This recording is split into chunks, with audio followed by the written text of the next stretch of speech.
Hello and welcome to Just One More Watch, and welcome to the first Pagani review in what seems like ages.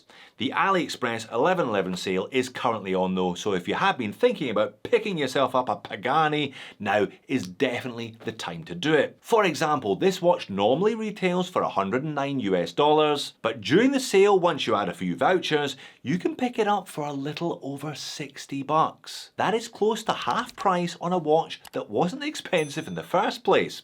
Now, you saw the pop-up. These watches were sent to me by the Trendy Men's Watch Store on AliExpress. I do not have to send them back. I will therefore leave a link to the listing in their store in the description of the video. Now, as you'd expect from Pagani, you get plenty of specs for your $60 or so, including sapphire crystal, a Seiko movement, etc, etc. As you also probably expect from Pagani, there's an air of familiarity about it. It looks kind of like a semi-skeletonized version of a speedy Dark Side of the Moon. So the question for us today is, it's definitely cheap, but is it any good? Let's flip the camera and find out. Indeed, let's get into them, and I do mean them. As mentioned, they sent me all three different colour versions of this watch that are available, those being the one with red accents, the one with yellow accents, and the one with teal accents. They're actually quite nice the way they've done them. It's the chrono hand is colour matched, as are the two small sub-register hands, the word tachymeter on the sapphire bezel insert, and the stitching and the perforations on the leather straps. I'll cycle through all three different colour versions over the course of the video. But who can forget the extras you always get with Pagani, including the classic blue polishing cloth, my house is overrun with these things, and the NATO strap that nobody asked for.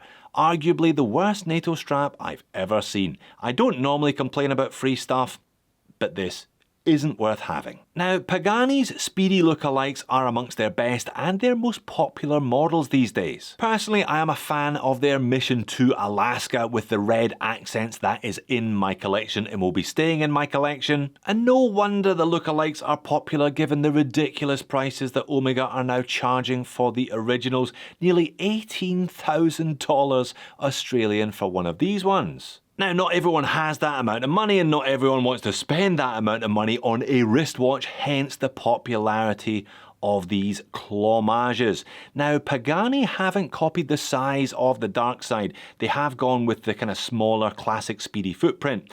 Dimensions being therefore, I measure it at 41.7mm in diameter. It is 14mm thick though, you can see it's a thick one from that side profile. 47.2mm lug to lug though, keeps it relatively compact. 20mm between the lugs. On the supplied leather strap it weighs in at 76 grams. 100 meters of water resistance from a screw down crown. That is a piece of domed sapphire crystal covering the dial, and the movement in the back is a Seiko VK63 Mecha Quartz. Now, Pagani may have skeletonized the front of the watch, but they have not skeletonized the case back.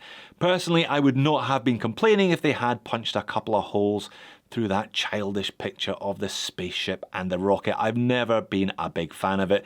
But there you are, screw on, coated stainless steel case back, as I said, 100 meters of water resistance. Model reference, by the way, is PD-1779. Now, I did say coated. Unfortunately, I cannot be more specific than that because Pagani don't tell you whether it's PVD or DLC. But given that PVD is the more economical of the two, I think that is a fair bet. Pagani signed crown, but nothing on the pushers. And yeah, it's not a bad piece of sapphire crystal for a watch costing $65, and just like the Mission to Alaska, that is a sapphire bezel insert. The hardware on the strap is also coated, doesn't look bad at all actually, and colour matched stitching and perforations picking out the hands and the tachymeter, and a couple of those little markers around the outer edges of the dial. The strap is alright, by the way. I'm not telling you it's going to last forever, and you're probably going to struggle to find a colour matched replacement, but you'll enjoy it while it lasts. Let's switch to the macro lens, let's switch to the teal version, and let's have a look at the dial and hands up close. Let's start the chronograph running as well here. VK63 Mecha Quartz has 3 registers, permanently ticking small second down at the 6. That is the not ultra useful 24-hour complication at the 3, and it's a 60-minute chrono timer over there at the 9. As you can see, because it's a Mecha Quartz, it has that mechanical-like smooth sweep of the chronograph hand, ticking 5 times per second. Tachymeter scale around the outside if you actually ever want to use it. It's an interesting look though. I've never seen a skeletonized quartz movement before, a skeletonized Mecha Quartz. Not a lot to see, to be honest. No rubies, no gears, no mainspring, not a lot of action.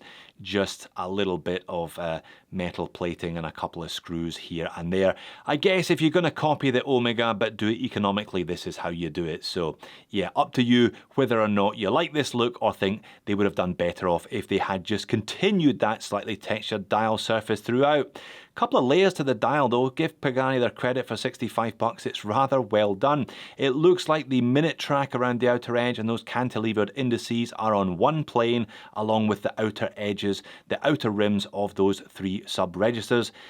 You've also got a little bit of sunburst there, some sector-like crosshairs on the small second register down there, and rather small numerals marking around the 24-hour and that 60-minute, colour matched on the 60-minute chrono timer. Let's switch to the red one then and have a look at that third colour version. Plenty of red here around each of the sub-registers, the 2 small hands, the central chrono hand, the little hour markers, and paint fill on that sapphire tachymeter bezel insert. However though, the red one, those numerals, those Arabics on the 10s on the chrono timer are very indistinct because the red doesn't provide nearly as much contrast as either the teal or the yellow. So do bear that in mind if you actually want to use your chrono for timing things. That's it on wrist. I've got a 7-inch wrist for your reference. These Pagani Speedies actually wear nicely. They wear a little better than the Omegas upon which they are based. They've got a shorter lug to lug and are slightly narrower in terms of dimensions as well. 75 grams, wears very flat on the wrist. It's nice and flush, so you don't really notice that 14 mil of thickness, and yet not a lot of weight to cause any bobble, and a decent strap as mentioned. Legibility though, yeah, not fantastic, and the skeletonization just throws the eyes off. It certainly doesn't help that. I think therefore that the yellow one is arguably the most legible of the bunch, followed by the teal, with the red unsurprisingly bringing up the rear. So if legibility is a factor for you, then maybe go for one of the non-PVD ones. Just go for one of the regular stainless steel ones instead. Moans and niggles. Well, for $65, Sapphire Seiko, decent strap, coated case, feels nice and solid. There's not too much to complain about. Zero originality, of course, but you knew that before you clicked on the video, and you clicked on the video anyway, didn't you? Personally, I am not a fan of the cartoonish case back. Alright, it's a Moonwatch, we get it, but I would rather this had been plainer, to be honest.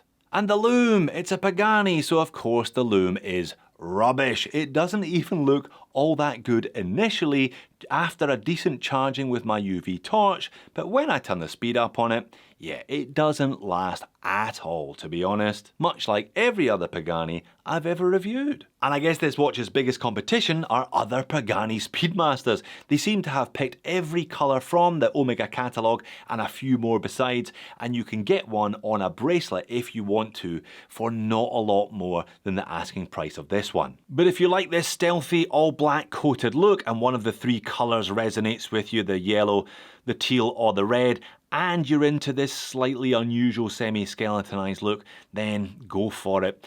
At $109, it's not bad. At $65, it's a bit of a bargain. So there you have it.